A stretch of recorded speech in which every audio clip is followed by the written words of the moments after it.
morning. We just returned from a historic 12-day trip to Asia. Everywhere we went, the American delegation was greeted with tremendous hospitality and tremendous respect. People are respecting our country again, believe me. We brought back more than $300 billion worth of deals, which could reach well over $1 trillion within a very near future. That means jobs for the United States at a very high level. As you know, we've just come up with the best job performance in over 17 years.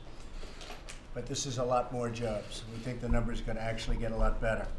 We're going to also put a lot of people that have not been able to find jobs, we're going to put them back to work because they're not registered right now. They'll be registered in a positive sense. Japanese car companies will be opening up and expanding their plants in our country. We work very closely with Prime Minister Abe on that. We're renegotiating our bad trade deal with South Korea, and we've started talking about bilateral trade with many countries in Asia.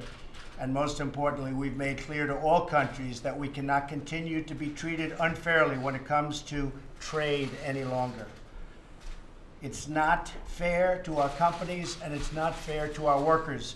Last year, we lost over $800 billion on trade deals with other countries. So we had a negative number, a trade deficit of almost $800 billion with other countries. That's not going to be happening. That's changing. And I explained that to them from the standpoint of Asia. They understand it.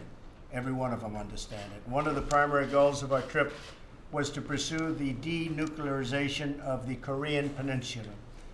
I want to begin this morning by meeting and by talking about the fact that we will be instituting a very critical step, and that'll start right now. Today, the United States is designating North Korea as a state sponsor of terrorism. Should have happened a long time ago, should have happened years ago. In addition to threatening the world by nuclear devastation, North Korea has repeatedly supported acts of international terrorism, including assassinations on foreign soil. As we take this action today, our thoughts turn to Otto Warmbier, wonderful young man, and the countless others so brutally affected by the North Korean oppression. This designation will impose further sanctions and penalties on North Korea and related persons and supports our maximum pressure campaign to isolate the murderous regime that you've all been reading about and in some cases writing about.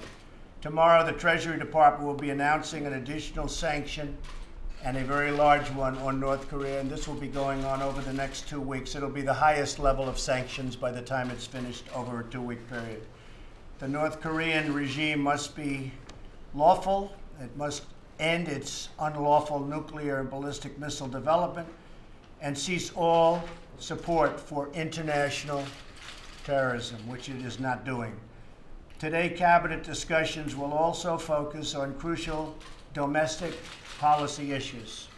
I want to congratulate the House of Representatives for passing a vital and historic tax cut last week, and I'm very hopeful the Senate will do the same very soon. We're going to give the American people a huge tax cut for Christmas. Hopefully that will be a great, big, beautiful Christmas present.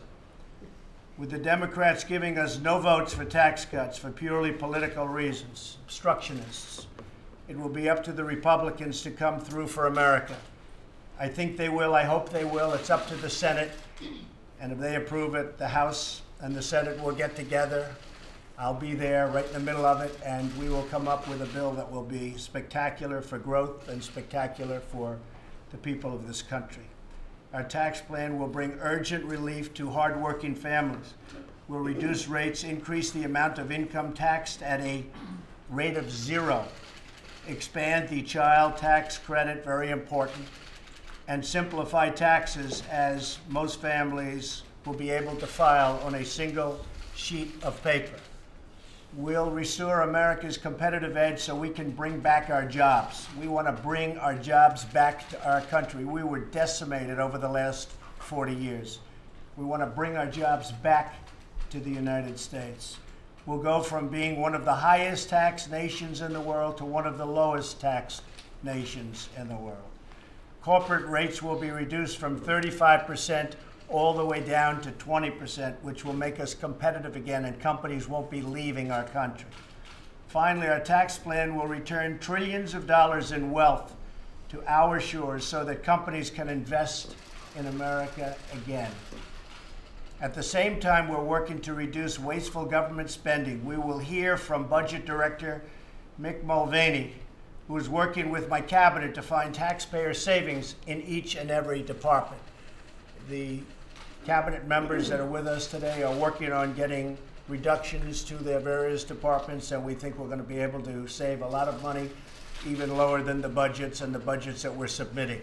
We'll be working on health care, infrastructure, and welfare reform. We're looking very strongly at welfare reform, and that'll all take place right after taxes, very soon, very shortly after taxes. So we'll be submitting plans on healthcare, plans on infrastructure, and plans on welfare reform, which is desperately needed in our country, soon after taxes. Today we'll also discuss the opioid epidemic that is ravaging so many American families and communities.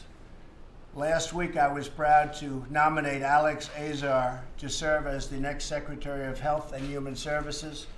I urge the Senate to swiftly confirm his nomination, and I want to thank Acting Secretary Eric Hargan for serving with such devotion and for doing such a great job in the meantime. Thank you very much, Eric.